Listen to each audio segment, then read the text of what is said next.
For over a decade, gun owners in House District 49, this is the area down here in Uintah County, the Evanston area, have had an absolute rock star as your state representative. For the longest time, you had Gary Piperinen, a leader in the fight for gun rights, particularly in the area of stand your ground law here in Cheyenne. For the last 2 years, you've had Bob Wharf, who led the fight successfully to expand constitutional carry to all law-abiding Americans, not just residents, in the 2021 session. So we've had a long history of gun rights champions holding this seat.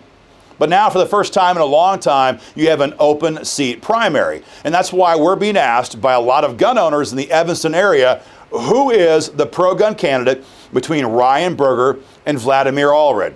Hi guys, Aaron Dorr here with Wyoming Gun Owners, and we're going to give you guys some information tonight that might help you make your own best decision on who the pro-gun candidate is in this race.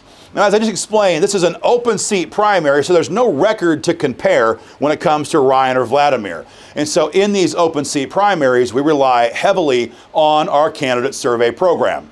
Now, as you guys know, if a candidate will not put their views on our gun rights in writing, it's often a very big concern to us. It's a red alert, because oftentimes that means that's a candidate who is already mentally preparing to screw gun owners over, and the last thing they want to do is break a written promise when they do it.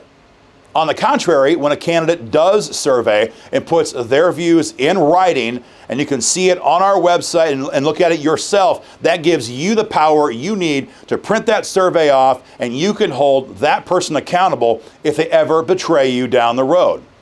In this case, that's exactly what we have. Ryan Berger has refused to answer his WIGO gun rights candidate questionnaire.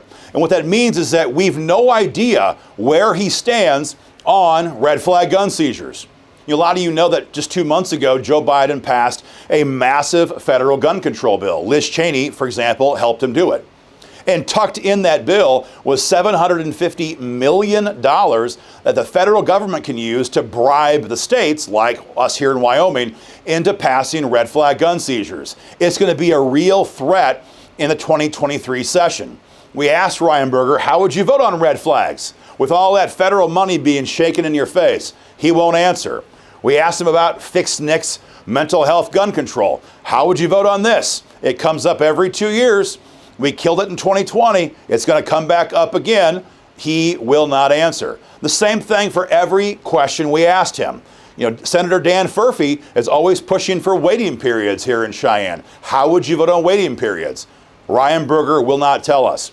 AR-15 bans, gun registration, fixing the weak SEPA legislation that was passed into law this year. Every question we asked Ryan Berger, he is refusing to answer.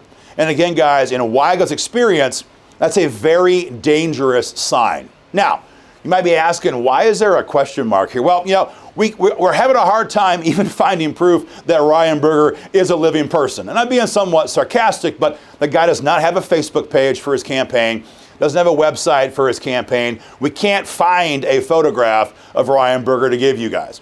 And so what that also means is we can't even look at a website and try to see, does he answer questions on his website about gun rights? And a lot of times that can be suspect as well. But again, in Berger's case, we've no idea from public statements where he stands on your gun rights, and especially, and most importantly by far, when it comes to the candidate survey, he will not tell gun owners where he stands. That's a big concern for gun owners in District 49.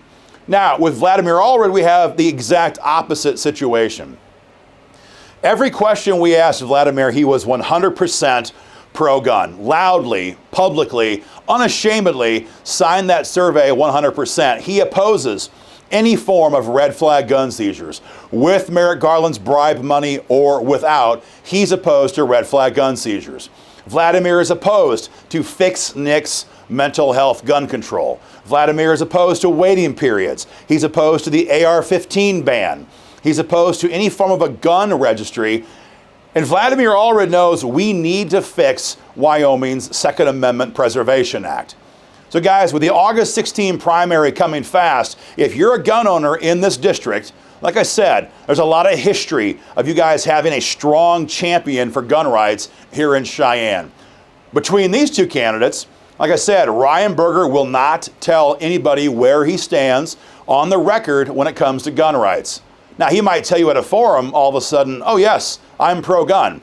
But that doesn't mean anything because everybody claims to be pro-gun. He will not put his views in writing. That's a concern. And Vladimir Allred, 100% pro-guns. If you see Vladimir, be sure and thank him for standing up for gun rights and signing that candidate survey. If you see Ryan Berger, be sure and ask him, why won't you answer the WIGO gun rights candidate survey? Why won't you put your views on my gun rights in writing? Guys, ask these questions between now and August 16. Guys, do us a favor, share our report on this race with everyone who you know cares about gun rights in this part of Wyoming. And guys, to join our fight today, go to www.joinwygo.com.